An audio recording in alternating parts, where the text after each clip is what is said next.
What is going on, everyone, and welcome back to your favourite footy manager series on the interweb. It is Saving Saints, and today what we have got for you is another episode. It's a shorter one, preparing for Super Sunday. Now, this morning you'd have seen we are getting a new FM series on winning mentality called FM Face Off. Now, this will propose a few little changes to Saving Saints.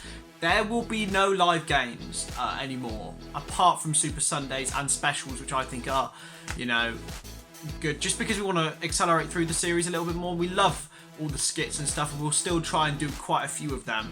But there won't be as many live games. We're just going to try and whiz through the series. Hopefully you guys don't mind that.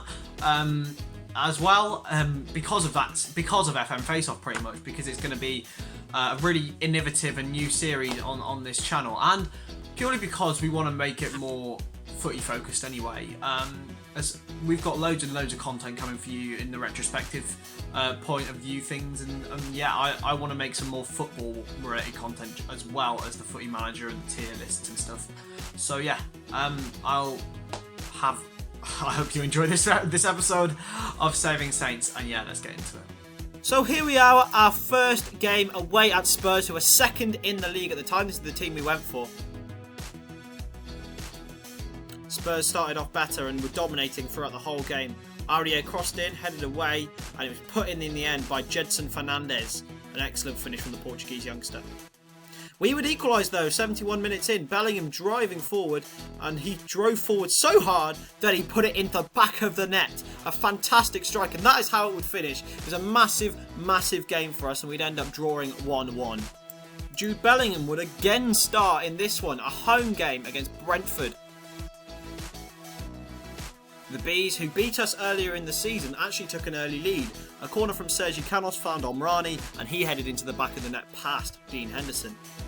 It was Henderson to start off the move, Bellingham's ball, and that's his assist for Ruben Loftus-Cheek, his second goal of the season. A fantastic goal by the tall and domineering former Chelsea man. Bellingham would again at the heart of this move for Danny Ings to make it 2-1, and that is how it would finish. 2 assists for Jude Bellingham. He's looking worth the 15 million transfer fee already. Next was the home game against Wolverhampton Wanderers, which was played out as a goalless draw. Raul Jimenez missed a penalty after 3 minutes, saved by Dino. But apart from that, we just defended resolutely, and we just didn't finish our chances. Esposito and Ings had big chances in this game, but they failed to capitalise. The man of the match was Jan Bednarek. Next up was a home game against champions Liverpool, who were basically the massive favourites for this game. But we were feeling good, and Harrison Reed started this game. Here we went first off with Esposito running through, and he calmly slotted past Alisson, the 18-year-old, once again impressing in the big game. Klozek then dashed down the wing just before half-time to give us a massive opportunity. Esposito to Danny Ings, who was never going to miss against his old club. We would then make it 3-0, can you believe? A ball in from Esposito, and again Danny Ings with the header. Those two seem to be connecting very well at the moment. And then it's one of our big targets for the series, Oxlade-Chamberlain, who scored an absolute screamer to make it 3-1. But that is how it would finish. It was a massive win for us to win against, the champions. And we would move on to now this, potentially, is the big game that I would be telling you about. It would be, in my opinion, the game of the series so far. You have no idea. I wish I'd been recording this live. We were away at the Emirates, and we'd still have a chance of top 4 at this point. And the 5th game of the episode so far. We would get off to the best start though, because it was the Ginger Skulls himself. The Ginger Skulls? The Mini Skulls, Harrison Reed, with his first goal for the club, with an absolute screamer to put us 1-0 up. Arsenal would fight back though. Bellingham lost it to Martinelli, who pinged it straight into the far path of Alexandre Lacazette. He was never missing that. And it was Arsenal in the second half who'd make it 2-1. Ozil was tackled, but for Mo Elneny fired into the bottom corner. An excellent finish from the Egyptian. Ryan Bertrand came on for an injured Luke Shaw, and he scored an absolute pearler of a free kick to make it 2-2. But Arsenal would respond pretty much straight away to that as well, through Martinelli's ball in, and Alexandre Lacazette was there again. 3-2, 18 minutes in. 81 minutes in, we went straight back up the other end. Adam Klozek did so well and crossed in towards Nathan Redmond. He became his 14th goal of the season here.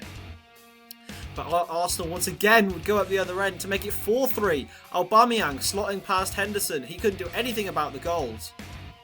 But in the 94th minute, Lallana's cross found Loftus-Cheek, and Adam Hlozek, the Czech hero, made it 4-4 in the 94th minute in what could be the absolute craziest game you'll ever see. But he made it, and we got just a massive point in North London, another one. And yeah, I was going crazy around my room, to be honest with you. And in the final game of this mini episode, we played Aston Villa at home. And this would be sort of a party atmosphere after that Arsenal game. And we would just totally obliterate them. Esposito played into Hlozek. And once again, Nathan Redmond was there at the back post to cut in yet another goal. He is our top scorer this season. Luke Shaw would find Ings, again finding Redmond. Bellingham to Ings, 2-0, easy as that. Jude Bellingham's just brilliant, man. I love him. Esposito would run through, Mings would tackle straight into the path of the Italian, and he'd make it 3-0. And we were only in 46 minutes. 47 minutes in, and Joe Rodon would get on the score sheet, can you believe? Made it 4-0. And then finally, Danny Ings would run through in the last few minutes, play through Esposito, would be tackled, but Reed was there again. He has a taste for it now. He made it 5-0.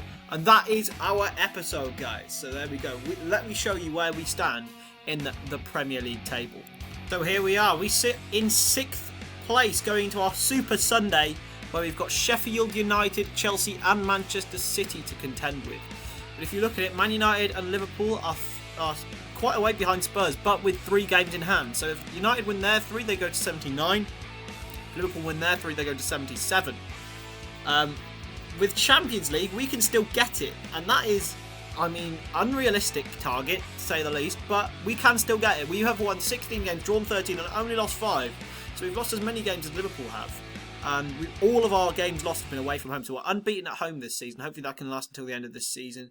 As you can see, Nathan Redmond is now in the top scorer charts for us. He's only 3 goals off Lacazette. And yeah, I'm really happy with the way this season's gone. We've made significant progress. Man City are behind us, and if they win their 2 games in hand, they will go ahead of us. But there is a big but in there, and it's not mine. We've got them in our 2nd game. So there we are. If we beat them, that could be massive for us. But first we've got Sheffield United away, then City home, Chelsea away, Palace at home.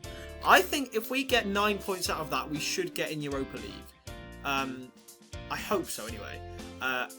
We'll see who Arsenal have got in the actual Super Sunday episode.